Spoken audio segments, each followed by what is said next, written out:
Давайте по-смело!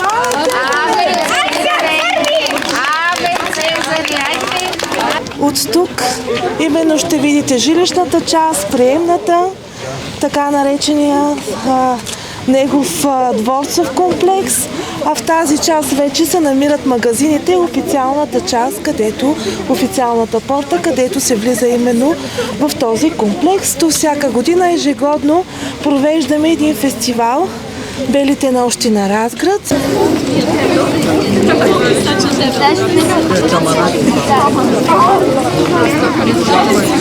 Всяка една община си има герб, има си знаме, има си символ.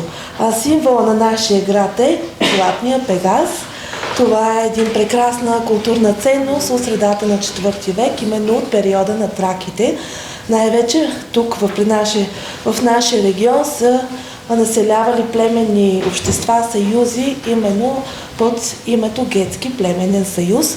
Знаете свещари, но също така и във фонда на Регионален исторически музей се съхраняват и именно много ценни културни ценности, именно от този период. Златният пегас всъщност за първи път се сблъсква с нас, ако така може да го наречем, през далечната 1968 година, когато съвсем случайно на една нива, бих казал, край днешното село Вазово, съвсем случайно на него се натъкват двама трактористи.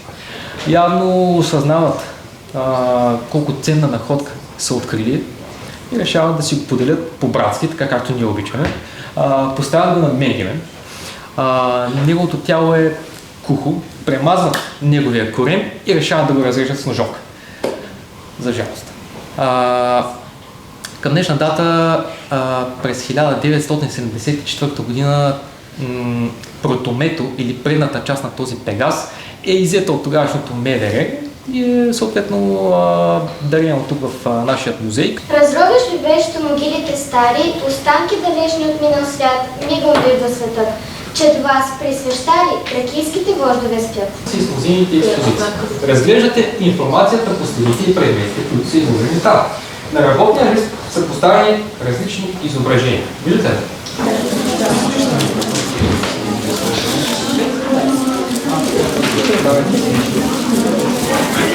Наистина нашите практики са изключително за пример в цяла България как една музейна културна институция и едно училище може съвместно да работи и разбира се с така преплетени с различни тип образователни уроци, програми, интерактивни занятия да се вплетем в тяхната програма и в техните проекти. Наистина изключително пак благодаря за нашето съвместно сътрудничество. Това, което е хубавото от нашата работа, че децата наистина откриват в тези занимания, в тези изяви нещо, което е свързано с техния бит, с техните традиции в семейството, в рода и по този начин изпитват удоволствие и наистина така с отговорност се отнасят към всички тези занимания.